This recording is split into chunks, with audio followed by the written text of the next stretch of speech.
Whispers of Black Pine Forest. Prologue, 1974.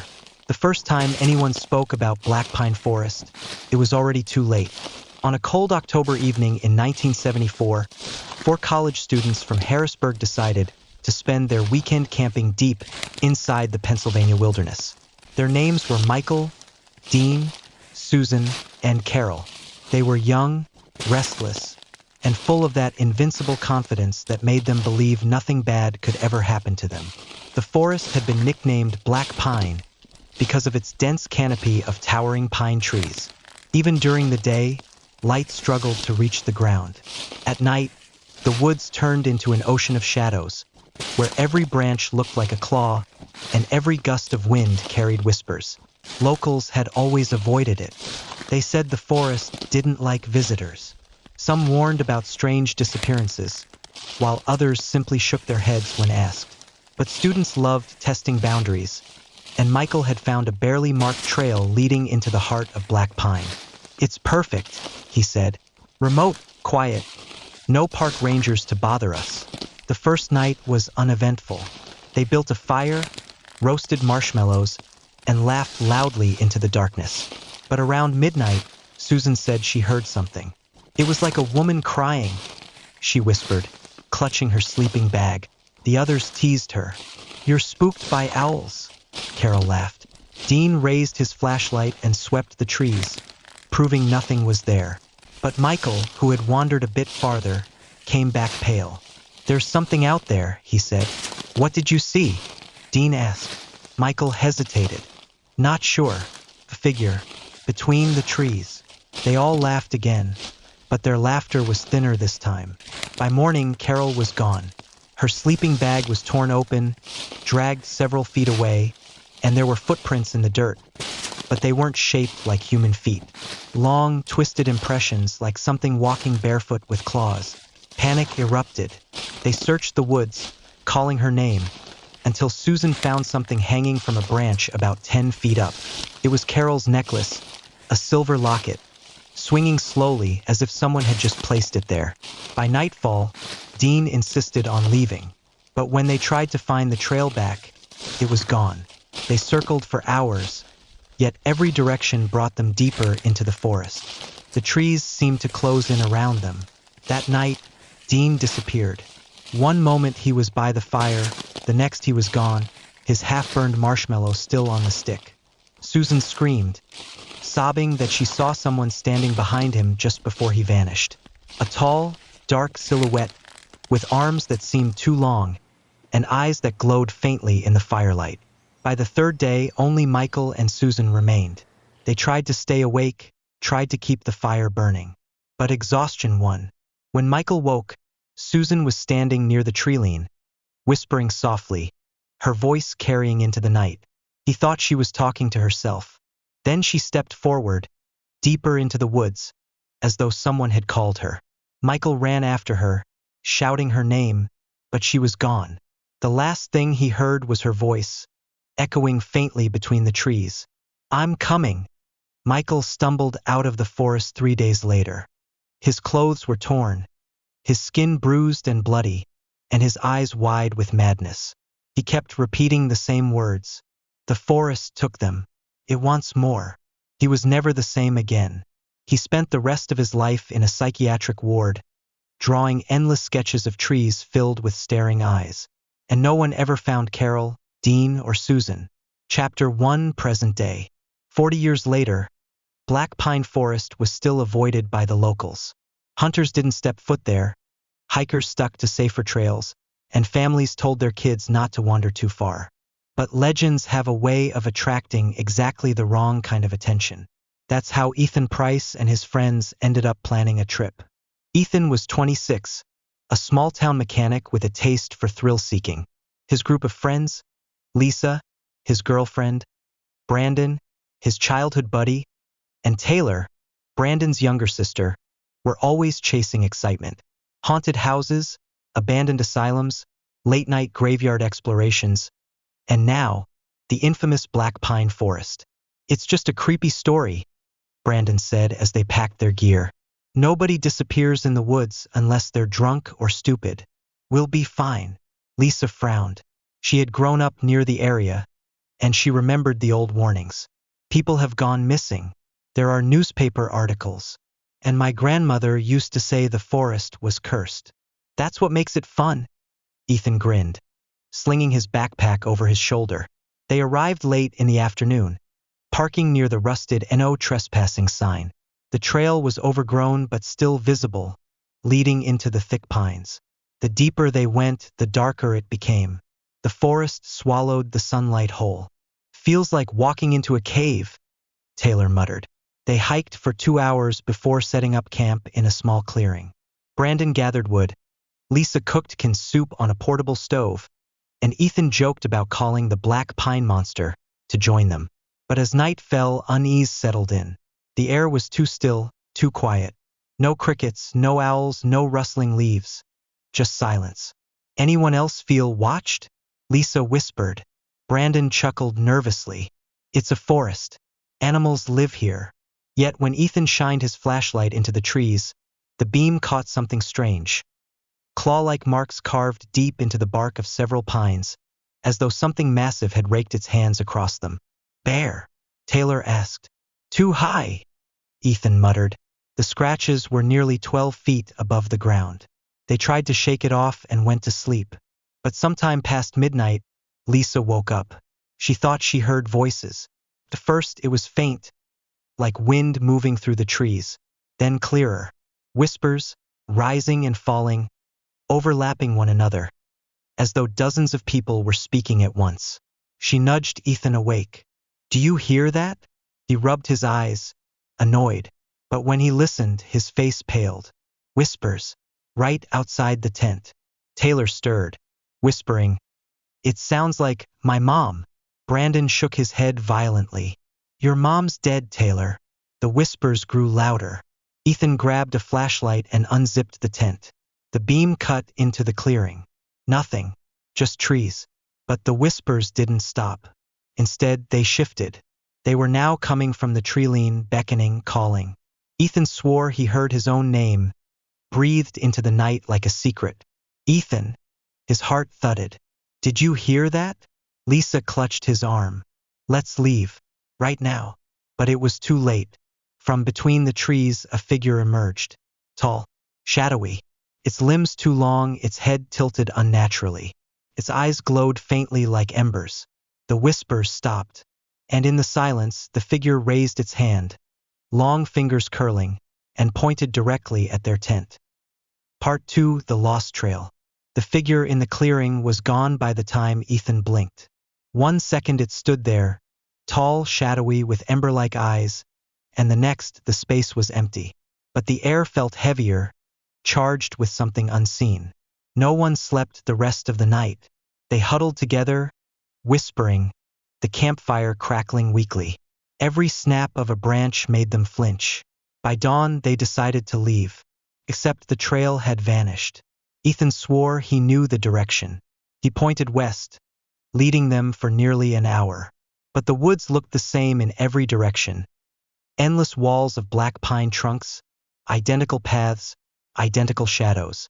We came this way, Brandon insisted. He dropped his pack and spun in circles, panic in his voice. We camped near a fallen log.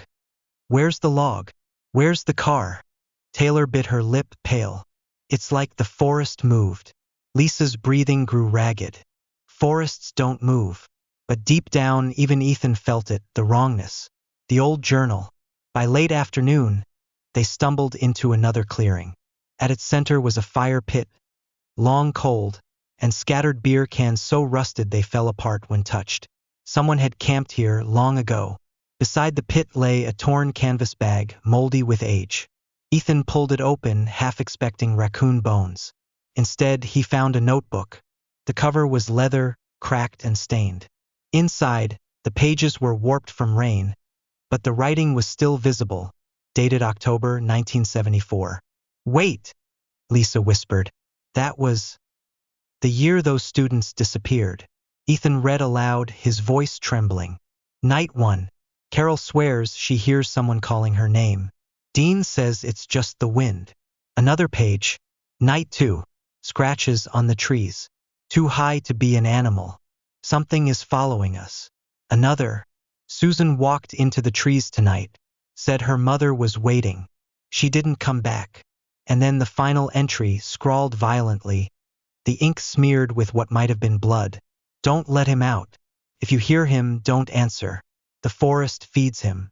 We can't stop it. The handwriting ended there. Taylor covered her mouth. Oh my God. It's real. Brandon shoved the notebook away. No, this is crap. Some kids wrote it to scare people. It doesn't mean anything. But no one believed him, not even himself. The first disappearance.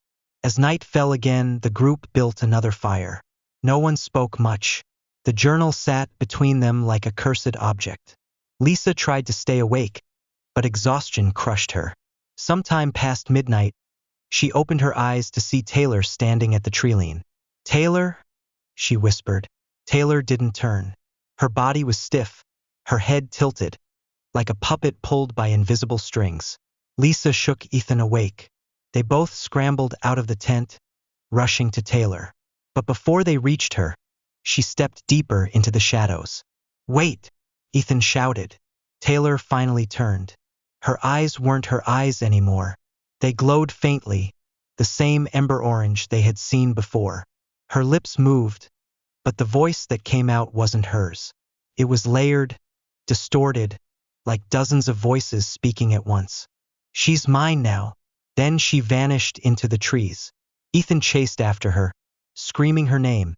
But no matter how far he ran, the forest bent and twisted around him, branches snagging his arms, roots tripping his feet. Finally, he stumbled into the clearing again, back at the fire pit. Lisa and Brandon were there, pale with terror. Taylor was gone. The whispers grow. The next day, the forest was darker, as if the sun itself refused to shine. The whispers began again, stronger now, slithering between the trees. Sometimes they were distant, like echoes in a cave. Other times they were right beside them, breathing into their ears. Lisa heard her grandmother's voice. Brandon heard his dead father. Ethan heard Taylor, begging for help. They tried plugging their ears, shouting, anything to block the voices. But the whispers weren't just sounds, they were inside their heads. By evening, Brandon snapped. I can't do this, he muttered, pacing. We're walking in circles. This is some kind of trick. There's no monster. It's us. It's our minds. But when Ethan showed him the claw marks carved into a fresh tree trunk, marks that hadn't been there the day before, Brandon went silent. Then they heard footsteps circling their camp. Slow, deliberate, crunching leaves just beyond the firelight. Ethan grabbed a branch, holding it like a weapon. Lisa clutched his arm, whispering, Don't let it in. That's what the journal said. Don't let him out. The footsteps stopped. For a long moment, the forest was silent again. Then a voice called out. Taylor's voice. Ethan, please, help me. I'm cold. Lisa's face drained of color. That's not her. That's not her. Ethan's hands shook, but he didn't move. Brandon, however, did. He bolted into the darkness, screaming his sister's name. His flashlight beam swung wildly until it disappeared into the trees. And then silence. Only the whispers remained. Two left. Now it was just Ethan and Lisa. They sat by the fire, clutching each other, their faces ghost pale. Lisa whispered, We have to survive the night. Tomorrow we'll find a way out. Ethan nodded, but inside, dread hollowed him out. He remembered the journal. Don't answer. Don't let him out. But what if it was too late? That night, the whispers came closer than ever. They didn't just surround the clearing. They came from inside the firelight. Ethan swore he saw shapes moving at the edge, figures half-formed, flickering like shadows of people long dead.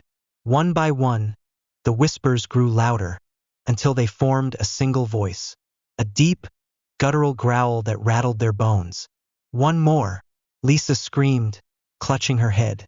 Ethan pulled her close, whispering, Don't listen, it's not real. But when he looked at her face, her eyes were glowing, just like Taylor's. The final night. Lisa's eyes glowed faintly in the firelight, ember orange, just like Taylor's. Ethan staggered back, shaking his head violently. No, no, not you too, he whispered. She tilted her head, her lips parting in a slow, unnatural smile. And when she spoke, her voice wasn't her own. It carried layers of echoes, whispers upon whispers, like the entire forest was speaking through her. You can't keep us out. Ethan raised the branch he had been gripping as a weapon, his arms trembling. Stay away from me. But Lisa's body jerked, puppet-like, as though strings were pulling her limbs. She stepped closer. Her pupils were gone, swallowed by that eerie orange glow. Ethan, she whispered, this time in her own voice, weak and desperate. Help me. Don't let him. Her words cut off in a scream as something yanked her backward into the darkness. One moment she was standing there, the next she was gone, dragged so fast he didn't even see what took her. Her scream echoed, then faded, replaced by the chorus of whispers. Ethan was alone. The forest tightens. The fire sputtered low.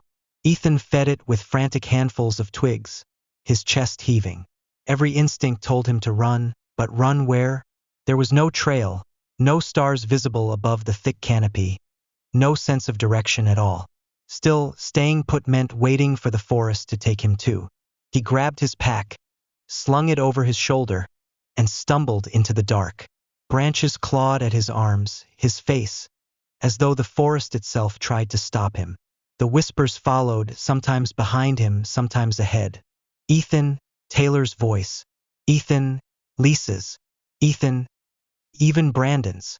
They overlapped, repeating his name again and again, until it felt like his mind would shatter. Shut up, he screamed, covering his ears. But the voices weren't in the air. They were in his head. Hours passed, or maybe minutes. Time seemed broken in black pine. Ethan tripped over a root and fell hard, his flashlight rolling from his grasp. It landed beam up, illuminating something carved deep into the nearest tree. Words. Fresh. Don't let him out. Ethan's stomach dropped. The same words from the journal. The same warning from decades ago. He staggered back, his eyes wide. The whispers hushed. The forest grew still. And then, slowly, the closet door creaked open. Except there was no closet. Only trees. But in his mind, clear as day, Ethan saw a wooden door standing between the pines, tall and black, its frame splintered, its edges glowing faintly. Pulsed like a heartbeat. The door in the woods. Ethan shook his head violently. No, this isn't real. This isn't. The door rattled. Something pounded from the other side. Slow, thunderous booms that shook the ground. Knock, knock, knock. The same sound Daniel had heard in room 9. Ethan stumbled backward, but roots tangled around his ankles, holding him in place. He clawed at them desperately, but they tightened like hands. The pounding grew faster, louder. The wood of the door cracked down the middle. A deep, guttural voice seeped through, vibrating the air. Let me out. Ethan screamed, shaking his head. No! The roots snapped free, flinging him forward, toward the door.